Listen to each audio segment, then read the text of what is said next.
Hi, everyone. I am Dr. Andrea Bishop, and I direct the Center for Leadership and Development at Harding University. This is our second conversation in our fall 2025 series called Workplace Coaching Conversations. And the webinars in this series are trying to answer several questions about basically how coaching could be a useful tool in your workplace. And I'm joined today by Kevin Kale and Travis Stewart. Travis is an alumnus of our program, both the MAOL and the Executive and Workplace Coaching programs. And Kevin is wrapping up his final course in our coaching program. They're both very real, very approachable coaches and leaders. Kevin, Travis, thank you both so much for joining me today. Travis, tell us about the type of work that you do and how coaching is a tool for you. So when I began the MAOL program, my wife and I were doing mission work in the northern region of Nicaragua. And what really interested me most about that was the ability to the cross functionality of what we learned in that program. And so wherever we are in the workplace, and I've since transitioned out of that and into a family business here in Dallas. But wherever we're at in life, the skills that we learned in that course will serve us well and have served me well, whether it was in ministry or in the job that I have now. It helps me ask better questions of our staff and of myself to unlock some things that perhaps were blind spots for me before. And so giving me just a better perspective of leadership and asking myself and our staff those questions, those coaching questions, those great open-ended coaching questions have been a valuable asset to carry with me. Love that. Thank you. How about you, Kevin? How do you use coaching in your work? Yeah, right.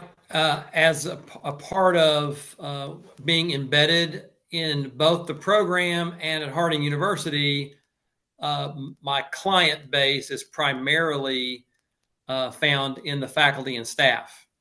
And we try, of course, to be careful of any conflict of interest. So at the current time, I primarily am coaching faculty and staff who are outside of the immediate area that I'm in, but quite fun, actually, as I get to learn about other areas of the university. And so I am working with faculty. There's a broad range, some who've been at the institution and in their role for many years, and some who are newbies. Maybe they're rookies, been there a year. And then we also get to see a few and have conversations with a few students, which is also a lot of fun, and segues really in to the way in which we get to have conversations with students and our peers all the time. I mean, this is right ongoing part of the workplace, but sometimes with the skills that we've acquired, we get to be even better stewards of that time that we have with people. It becomes a slightly more formalized, and we get to ask, as Travis said, these powerful questions that help open up some things that are lying under the surface, perhaps, or maybe need a little more time and space. And so that's how briefly I'm currently using coaching. Thank you. Thank you both for that. So our broad topic today is how coaching can help us with work-life balance and productivity. And before we go too much further, I want to share hopefully we'll get to these three themes in our time together today. We're going to talk about how clarity creates more capacity. We're going to talk about how establishing boundaries can help us build some balance in our life, and about a growth mindset and how our mindset, how we are viewing things, how we're viewing ourselves, really affects our momentum. So our productivity is often affected by that. So Travis, let's start with an explanation of work-life balance. What does that mean for you? So when I first was approached by you with this topic, I spent some time just thinking about the whole image that we have of work on one side and our life on the other side, and how do those things achieve some sort of harmonic balance, right? Mhm. That's what we're all after. And even as coaches, we get our clients that so many times come to us with that very problem. They're out of balance. And then I read that article that I shared with you from the CEO, who said that she really reframes the description as, rather than two separate ideas that we try to manage in harmony, Mm. how do we integrate the two, right? So rather than balance, she says that we really should be trying to achieve a integration of the two, because the world that we live in right now, work and life just overlap each other on a daily basis. And so when I think about work-life balance, I think about really, how do I incorporate the two into a system that works best for me. Mm. And so we should say right from the start that this is going to be an individual answer for everyone. Everyone's answer will be unique. Their situations are unique. And so it really comes down to what works best for you, your family, your employer, and how do we come to some sort of an agreement that works best for everyone. Right. And so for me, that's really where I'm at now, is how does work and life integrate together into a schedule that works best for me and my family and my job. This kind of reminds me of the idea of the ideal self. That's a coaching premise that we often put before our clients is, what do you want your life to look like? Like in a perfect situation, what dream would you be living? And until we sort of identify that ideal self and what we want to look like as a leader, as a mom, as a dad, as a minister, until we've really named that, finding balance is secondary to identifying who we want to be and where we want to place our energies. So that's really kind of about clarity. So Kevin, why don't you talk to us about how finding some clarity can help us with work-life balance, can help with creating capacity. Can you talk to that? Yeah, well, great question. And so many of these questions sort of depend on our personal definitions.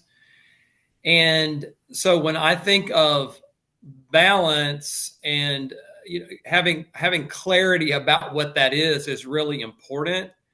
And so I think of that as wholeness, of course, which it needs its own definition, but that the client, that I myself am a whole human being, and that these compartments that we have are helpful. They can be helpful, but they can also be very limiting in our understanding of ourselves and of other people. And I think that's one of the benefits, is becoming clear on who and what we understand as being whole helps us in our understanding of other people when we're coaching. that they bring an entire integrated, as Travis used, integrated life. And so I think just struggling with the tension of what that balance and wholeness means is the way to get the clarity without that struggle of digging in there about coming to some terms about what that means and what that looks like, with what you said in terms of what Ideal what you self. mentioned. Yeah, Yeah. the ideal self. Sorry, thank you. Mhm. And that can be clarifying. And then the other piece I think is you have to put it into practice and Yeah. then reflect on that, right? So the clarity does not necessarily come in fullness when you and I have our definition straight. So here you Yes. go. Right. Work it out. Yes. Well, what you just said reminded me of, um, I don't know if either one of you have seen this or if either one of you use this tool. But this is a tool that I use as a coach, and I wanted to share it with both of you, but also with our audience today. Um, this is called the Life Wheel or the Wheel of Life, and it kind of gets at what we've been talking about, integrating all of these parts and aspects of who we are and what's important to us, and sort of like finding clarity on where we're putting our energy and where we need to put our energy. So this is not an Andrea Bishop creation. This is a tool that a lot of coaches use, and I use it early on with a new client, often in the first session, and it helps me start the conversation with that person about where they are in certain areas of their life. So I might break this down even more and say, um, instead of just health, I might say, let's break this into physical health, mental health, spiritual health, and let's assign a score about where we authentically are right now for those types of health. Let's assign a score from 1 to 10, with 10 being amazing, awesome, for how we feel about our friends and family in our life, how we feel about our significant other. And we process through the entire tool. And what that does is it provides a really good starting place for kind of identifying parts of our life where we might want to improve. And then we can take that and start creating goals and identifying coaching topics for the next several sessions. So I really like that tool for thinking about clarity with a new client. Have either of you used that before? I have not. It was something that we saw and were encouraged to um, use that, and I have not used it Yeah. yet. Well, I will say it was kind of awkward for me the first couple of times, but then I started to see that it does unlock some really good questions and conversations. So I've kind of leaned into it. How about you, Kevin? Have you ever used that?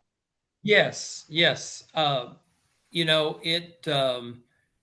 I have it ready for the first session or two, Yeah. and that when I begin a coaching conversation and that first session agreement contract, if you will, and the client begins with either a lot of things on their Right. mind Yeah. or lack of Right.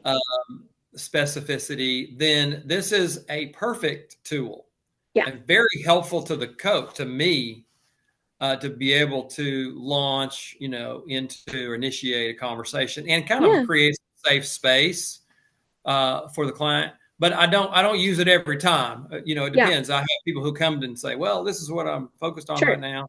Sure. Yeah. So, I yeah. don't think that, well, it's like all tools. Not all tools work for all people. So, or for all situations. Um, Another thing that I really like is a good metaphor. Do either of you have a good metaphor for coaching or metaphors that you use with clients to help with clarity?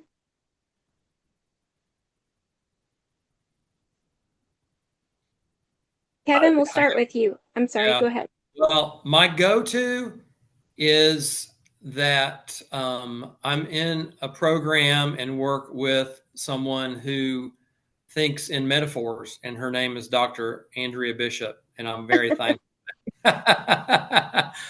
um, and sometimes I think about story. Okay. What kind of story do you want? Do you want to be known for? What story are you trying to tell about your Yeah. life or about this particular situation that you're confronted with? And that gets a little bit at, in a metaphorical way, gets at the ideal version of self, an ideal Yeah. self. And sometimes then thinking about characters within the story can sometimes be helpful. Yeah. And that it's broad enough metaphor, and then um, having others comment or give some ideas about their understanding of story, what they see when they or what they hear when they read or hear the story. What are others? And so that's part of the Mm. perhaps part of the uh, coaching input. And then getting feedback about that. Maybe it's like a little bit of writer and editor Yeah. at times. Not perfect, not a perfect metaphor, but can be helpful. Yeah. No, I think that's really helpful. How about you, Travis? Do you have a metaphor that you like to use? I don't have one that I necessarily keep in my back pocket, um, but the um, probably the theme that I love is one that you and Nathan introduced me to, of and you've already introduced it today, the idea of ideal self. Yeah.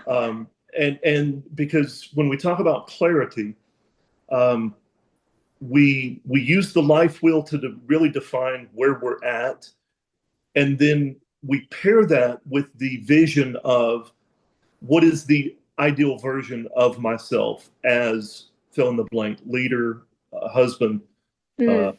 professor, and so that gives us the starting point and then the end goal, right? Yeah. Yeah. Realizing, of course, that we're never going to fully achieve the ideal version of ourselves, but it gives us sort of a roadmap of where we're going. And Right. so, as it relates to work-life balance, where are we now? And then, what would be the ideal version of work-life balance? And I was Yeah. talking with this the other day to somebody, and he's like, "Well, my ideal version is retirement. There is no work. There's only life." Well, okay, how do you, that's fine, that can be a goal, right? How do you Hmm. get there? Right. And how do you manage where you're at until you get there? And Yes. so Yes. it's always in coaching, we're always focused on positive steps forward to get us to where we want to be, and that's a very simplistic approach, but in a nutshell, that's kind of where Yeah. we want to walk. And so the ideal version of ourselves tells us really where are we walking towards. And so Right. I love that model. Yeah, I do too. And I like how you explained how you compare it with the life wheel. I mean, if you give a 4 for your home environment, well, how do you get to a 10? If a 10 is your ideal version, what steps do we need to take to get there? I think that's a perfect explanation. It's really good. Thank you. Um I have a metaphor that I use, but before I share this, I have to say most of my clients are women. And so for most women, this metaphor would make a lot of sense. However, both of you have wives, so you can probably follow along. Um, I use this metaphor of a You took a picture complete, of my wife's purse. right. Yes.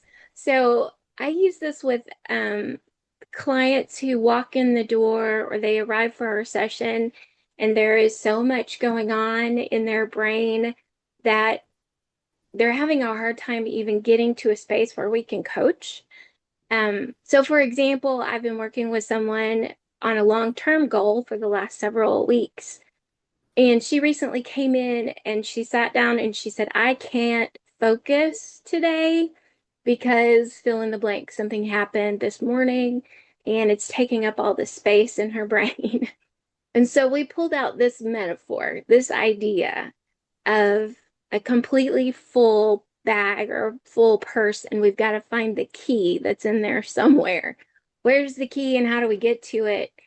And the simplest solution is to dump it all out.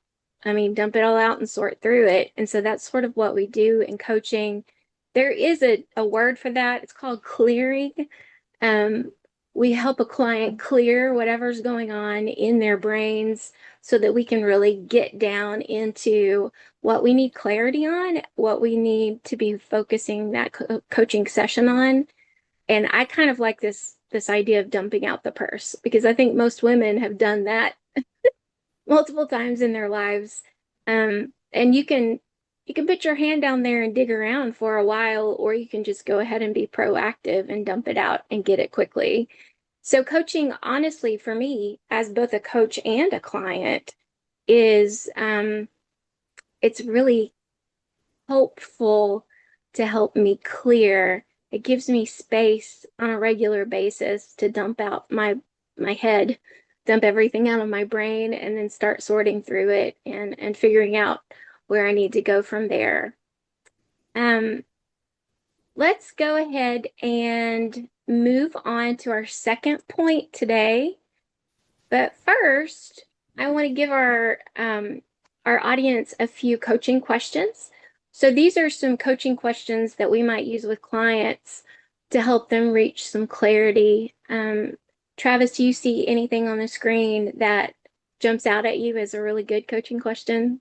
I having gone through Dave Baker's class, under the first question under prioritizing, I love the power of three. Hmm. Uh, Yeah. because so often, and for those of you that have been through this, you've heard when you ask someone, for example, what are the three best things that happened to you last week? A lot of people will know one and two right off the top of their head. But when we get down to that second and third layer, it really requires some intentional focusing. And so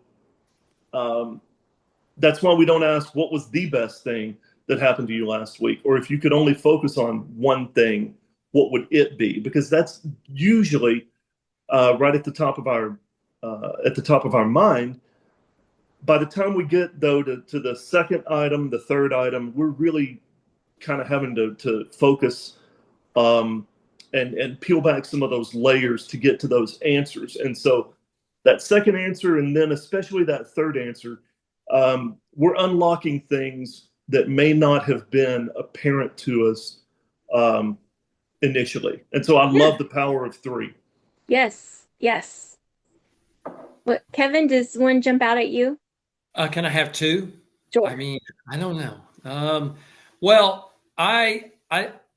it's hard for me to move past trying to understand or have the client articulate what is so pressing right now about what it is they're bringing to the conversation. Hmm. What is it right now? And why? Although we're shying away from asking why, but we can ask that in a way. What about this topic, about this challenge, makes it so important right now? Right. Yes. That can be very helpful, I think, to the client and to the coach in where to go and how to pursue the next steps. Yeah. Love that question. And then the last question under perspective shift or reframing, what would you do if you were not afraid? Some of that comes from a slight personal bias that much of our motivation for actions we take or don't take, perhaps, is out of fear. What happens if I don't do this? What happens if I do this? And I actually have a follow-up question to what would you do if you were not afraid, and that is, what do you think is the fear behind the fear? Oh, that's a good one.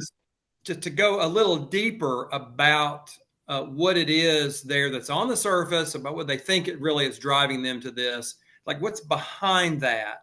Yeah. And so I love those two questions. And I think it takes us into some good places. Yes, definitely. And for our audience members who maybe have never had a coaching session before, the question at the bottom of your screen is a really common one for a coach to close a session with, because we want to help you move from the idea to the action. So being able to name one small step, get you started on what that action will be. Let's move on to our second point for the day, and that is boundaries build balance. Man, I I've shared this, I think, with both of you before, but I don't do well with boundaries. And before I started receiving coaching and then started coaching, I don't think I had a single boundary between, between work and life. And part of that is because I absolutely love what I do, and I believe very strongly in how important it is. But my job is not my family, and I have had to learn some boundaries. So, Kevin, let's start with you on this one. What have you learned about balance and boundaries through coaching? I've been working on this, and I think that it's been reinforced in the coaching conversations. And I know that the three of us have heard this, and we say this. This is part of a curriculum. You said this, but it's so succinct and so beautiful. It is. Every yes is a no, and that means the converse is also potentially true, that a no is a yes to something else. And when I say yes, which is often the way we think about boundaries or not having them, that I don't know when to say no or how to say no, and so I don't. That I am saying, I'm saying it to something else, and then as a whole person, I may be able to handle whatever it is I've said yes to, whatever that handle means. But typically, when I've gone outside of the boundaries of what this whole person needs, there's some consequence. Right. I'm tired, my reaction times, the kinds of reactions that I have, when there is less margin, I'm not going to react or be proactive with my responses in the kinds of ways that I really prefer. Right. Right. We could talk about lots of things, right? About the Holy Spirit and where the room is to work and guide us if we don't have margin. Yeah. And so that yes is likely a no. So with that in Yeah. mind, it helps me. Yeah. Every yes requires a no. Every yes requires a no. Yeah. Travis, what would you add to that? I, I love what Kevin said about that. I think, in my experience, in having coached some slightly younger workers around me, I think that one of the things that the younger generations that are entering the workforce have got a much better grip on than the Gen Xers and the baby boomers is their comfortableness with establishing those boundaries early on in their career. Um, for example, my dad, who at the age of 79 is still putting in a lot of hours each week. I think back on his career, and I think of how he left early on Monday mornings to go out of town for the week, and we didn't see him again until Friday evening.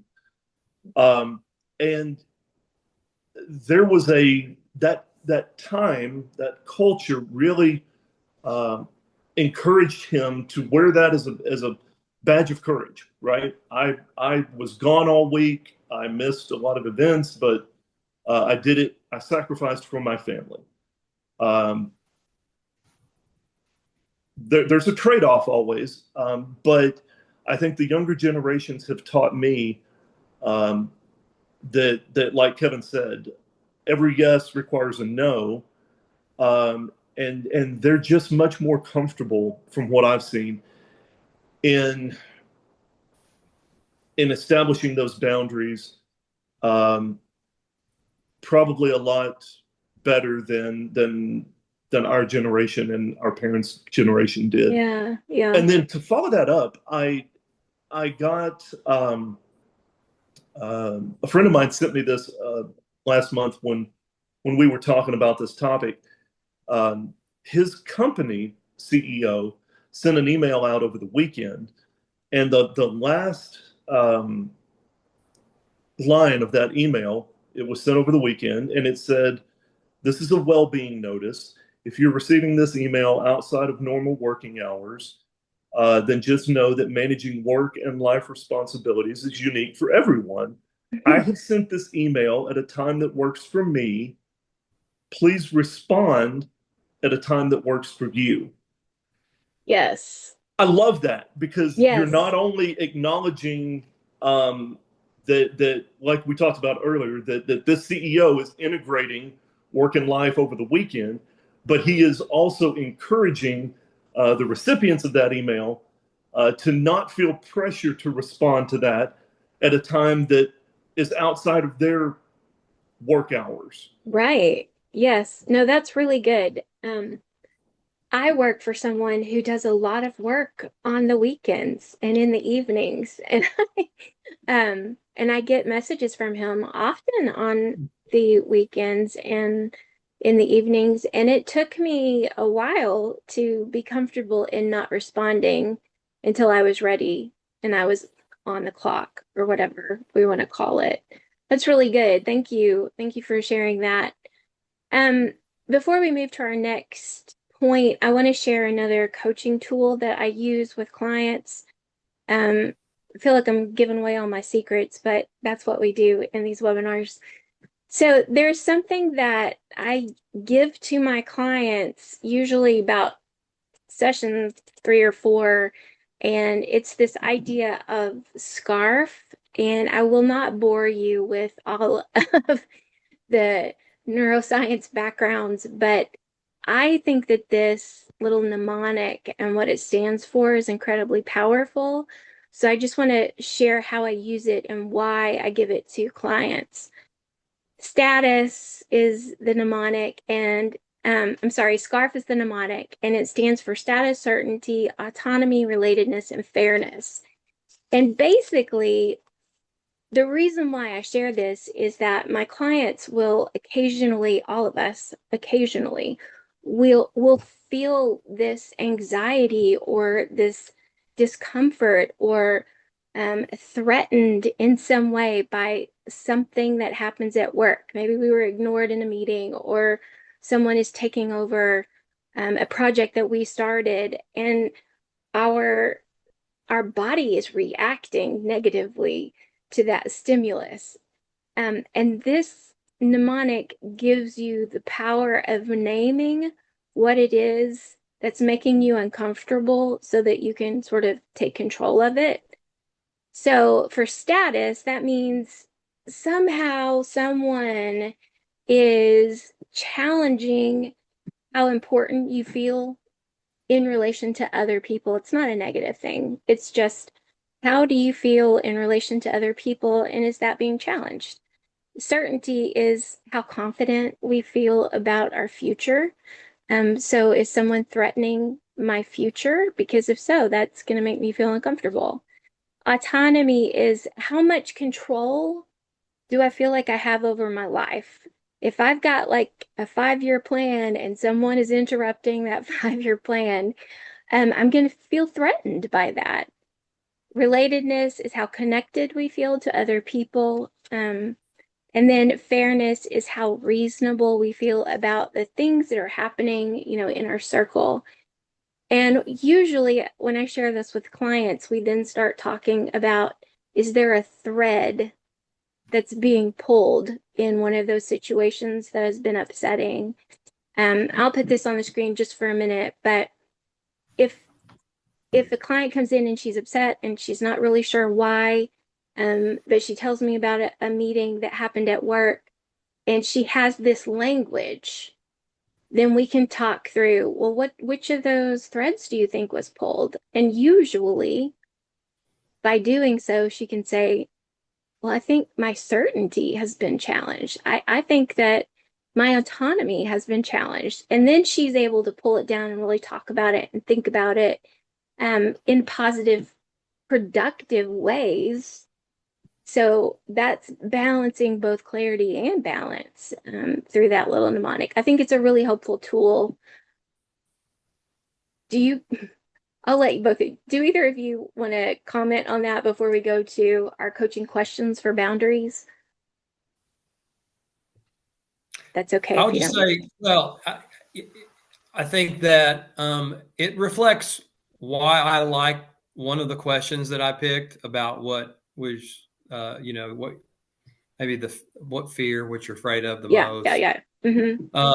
That can be kind of, I think this model and this choice that you're giving, I think can be really good. Sometimes asking somebody right out the chute what they're afraid of can be kind of threatening. And hey, what are you really afraid of? And tell me about that. And although you will want to have that revealed if that's the direction that the conversation is going in. But I think this helps get there in a safe way, and I think that's really, of course, one of the important things about the coaching relationship. Right. Yeah. Travis, anything? I think Kevin is spot on relating this as you were going through the SCARF model. If so much of what we do or don't do, as he said, is based on fear, you may have a client or we ourselves may be trying to identify, okay, I feel like fear is playing a role here. But that SCARF model, if you go through that, then you can actually identify where is that hidden fear. Right. And when you know it, then you're much more well equipped to deal with it. If you just say, "Well, I'm scared of doing this," well, that's a little bit vague. And if you can kind of narrow down what exactly the fear is, then we can talk through some strategies to overcome that. Right. I mean, having the language means you have the power over whatever it is that you're naming. I think I'm very much convinced of that. When you know what it is that you're dealing with, you're in a more secure place to handle it. Let's go ahead and look at some coaching questions for boundaries, and then we'll move to our final point. Do you see any coaching question here, Kevin, that really jumps out at you? Well, I think I like to get at barriers, sometimes limitations of what, when we get to the problem solving and before we get to the action items or when we're exploring those, we want to be realistic. And so naming potential limitations that the client sees are really important. So I like, what specific limitations would help you feel balanced, bring balance, make, feel, think, and behave holistically.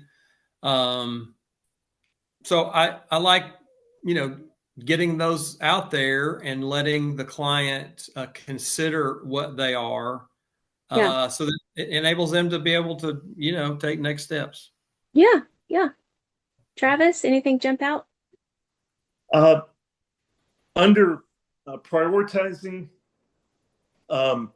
what is most important for you to protect, that's really powerful. And I might even expand that to what are the 2 or 3 most important things for you to protect. But that really channels the focus for the client down to what am I really trying to, where are the areas that I feel like I'm vulnerable? And yeah, I love the clarity that comes with asking that type of a question in a safe space to a client. Yeah. Yes.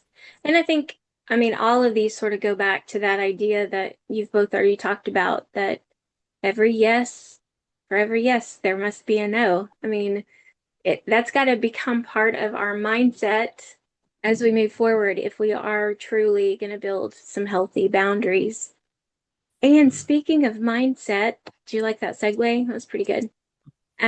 Our final point is mindset fuels momentum. And this is really about how a growth mindset kind of changes everything. Um, let's talk about that. So, Travis, what makes a growth mindset so important in coaching? Do you have an example or story, maybe? Uh, I'm gonna pick on myself for a minute Okay. because one thing that coaching um, really brought into focus for me was um, the fact that I I have a curious personality, and I think a lot of times that's a good thing. Um, but we deal with a lot of people and maybe some clients who are not necessarily as curious or open to evaluating themselves as we would perhaps like them to be. Hmm. And so a growth mindset, the more that we can embody that as a coach, I think that spills over to the client and lets them know that, hey, number one, we don't know everything about everything. Most days I don't know anything about everything. Right. um, but I'm curious. And that approach has helped me with some fairly intimidating situations that I found myself in. Rather than feeling the need to step in as the expert, we step in as a good question asker. Yeah. Uh, and if the client, perhaps not at initially, but eventually buys into that, if we ask good questions, curious questions, authentic questions, then we can perhaps spur some of that growth mindset um, on with them, and that's been a helpful technique Hmm. for me. Yes. I think coaching, and Kevin, you can jump in on this. I think coaching helps us see that there's more than one or two options. What would you add, Kevin? Well, what comes to mind, and I don't think of this as a fixed mindset. I haven't until recently, in looking at myself and considering conversations with clients, is that blaming, a moaning, and a whining are symptoms of that fixed mindset, especially if we're staying in that space. And Yeah. so that's a confession. And oftentimes, when we're talking about limitations that I might have asked the question about the limitations they see, it can be an opportunity to BMW with me, um, asking questions that, for instance, to say what would it look like to change a blaming into a blessing? What would need to Hmm. That's a good one. Yeah. happen? Kevin said BMW, and I want to make sure that we reiterate that for everyone. What does that stand for, Kevin? I think it's blame, moan, and whine. That is correct. Yes, that is correct. Very good. Um, okay, so I want to sort of jump off of what you both have shared, and let me share my screen again. So one of the things that I've learned through coaching is that pretty much every time I think that I've only got two options, that that I'm allowing myself to believe in a false dichotomy. And a false dichotomy is basically what our society pushes on us all the time, that there are only two choices. You know, you're for us or against us. You're this or that. There's nothing in the middle. There's not a third or fourth or fifth choice. You have to choose between one or two.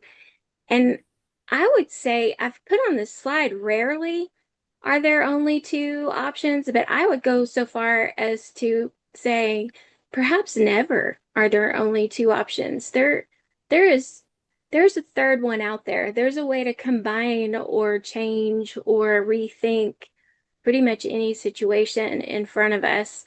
And I think what coaching does best is really break those false dichotomies and those limiting beliefs and kind of force the client to reconsider how they've been looking at people or situations or things that are going on in their lives, which is really, really powerful.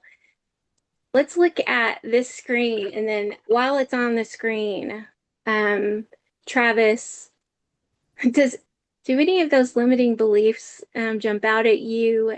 Maybe you've had a story you can share with us about any of them? I I do, and I this one really kind of gets my blood going. It gets my heart rate up. That whole somatic awareness that we talk about, I feel, because so often with clients, they present us with a scenario where they really feel like there are two options to move forward, option A and option B. And they may not love either one, or they may love both of them equally.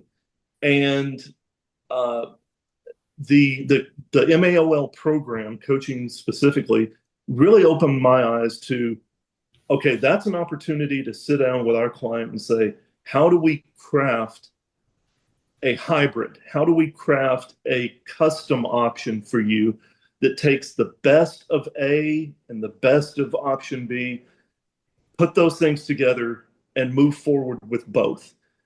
Because as you said, almost never is it really the case that we only have two options. And a quick example, my dad, again, he's in his late 70s. He is a granddad, but he is also the CEO of our family business. And as we were talking with him the last few years about how is he going to create the CEO position for himself and the granddad position, those seem kind of mutually exclusive. And then we started having staff meetings with the grandkids and in the break room down the hall, and they're hanging out waiting for granddad to take them to lunch as soon as the meeting's over. And he just kind of said, "This is how I'm going to do it. I'm going to do both. I'm going to fulfill my work commitments, and then I'm going to go take the grandkids to Chick-fil-A for lunch and be granddad with them. Yeah. And I'm going to do both." Yeah. And that really, I started thinking about this when we were talking about this topic. He created his own path that included his commitments to both of those areas of his life that are important to him. And as you said earlier, I think so many times we're able to do that if we are intentional about not having to feel like we have to choose between one or the other. But Right. where is that option C at, and how do we move forward with that? Yeah. Yes. Kevin, do you want to add anything? Similarly, this not trying is better than failing. And I run into this just all the time with people who are considering a transition of some kind regarding employment, or with choosing a major, making some life decision that they have some desire to make, but there's a block, they're stuck, and it's about this fear of failing. And so I'm with Travis. These are, yeah, I can start even right now talking about it. My shoulders are tense. I'm worked up. I'm like, do we have to see things this way? Knowing good and well that I've seen things this way myself. Okay. Right. Yeah. Feeling trapped. But it's helpful then to be able to I think explore what it might look like to win. What does winning look like? What is a success in measured success? What might be one step that would allow you to test or try a decision out? Right. I love the word pilot, and so I think that as in give it a try. Doesn't have to be permanent.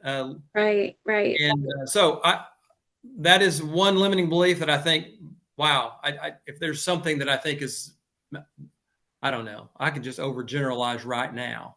Let me make a false dichotomy right now and say that's the most pervasive thing. Right. Well, I mean, I don't think I've pretty much had a client say pretty much all of those at some point or another. Mm-hmm. I've heard all of those. I've thought most of them. I don't think that there's anyone who can't say that they haven't thought something like this about themselves personally, about their bodies, about their work. We all have limiting beliefs, and the beauty of coaching is that we can help you pull apart those beliefs so that they are not limiting at all. We are running out of time, guys. So let's cover some questions for mindset, keeping in mind that our mindset directs everything and controls our momentum in life. Travis, pick a question. My eye went right to the first question on reframing because it hits on this topic that we've discussed today about failure. Mm-hmm. And if we were not afraid to fail, what would we do next? Mm-hmm. Mm-hmm. Because that allows your client to envision a scenario where failing is inconsequential, right? Right, right. And if you take the consequence out, that negative stigma associated with failure, then so often you just see a shift in their attitude almost immediately of, well, I would do this, this, and this. And they're so many times they're very quick to say, well, I'd do this, this, and this. Well, if you know exactly what you would do, if you weren't afraid to fail, then what is the cost of holding on to that failure belief? Yeah. Yes. What's that costing you? Yes. That's really good. Kevin? Yeah, this feels like perhaps rather bold. It can be, but some of our job, as coaches, is to challenge our clients' thinking, and we've built trust and we have a relationship with them. So I want to know what kind of things, assumptions that they're making that could be maybe not true.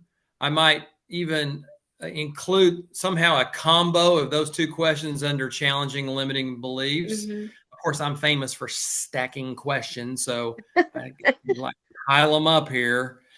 But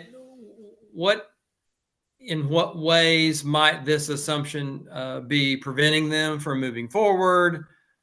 Might not be 100% true, and just exploring that to get to kind of open things up.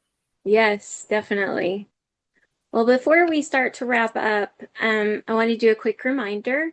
These are the 3 topics we talked about today. We talked about clarity, about boundaries, and about mindset. And this is our next webinar for October the 29th. And I have 3 different coaches will be joining me for that conversation. I'm really excited about that. So I hope that you can make it to that. And guys, before we log off, I'm gonna give you both a coaching question. Travis, what's your big takeaway for today? I, at the risk of sounding like a broken record, fear is pervasive in our life. If we identify the fear, we can begin to analyze it logically, because emotions and logic are very often competing conflicts in our head, right? Yes. Is it a logical fear, or is our brain, like mine does so often, just automatically going to worst case scenario? And what's the likelihood that that actually happens? Yeah. If we can identify the fear, then we have gone a long way in overcoming the obstacles that we put in these self-imposed obstacles that are in our brain. Yes. Yeah. Kevin, what's your takeaway? Some yeses. Well, I think the yes and no questions about and the limitations and boundaries, they're, today, a yes to this webinar was good. And I'm thankful. We had to postpone this, actually, and I needed to take care of some business with my family. And it was appropriate and important that I say no so that I could say yes. And so I think this just reinforces that, and so, yeah, I'm grateful to be here. And my takeaway is yes for coaching. Yes. I love it. Well, thank you both so much for being here with us today and for sharing your insight and your passion. And I just appreciate both of you very much. Everyone, bye.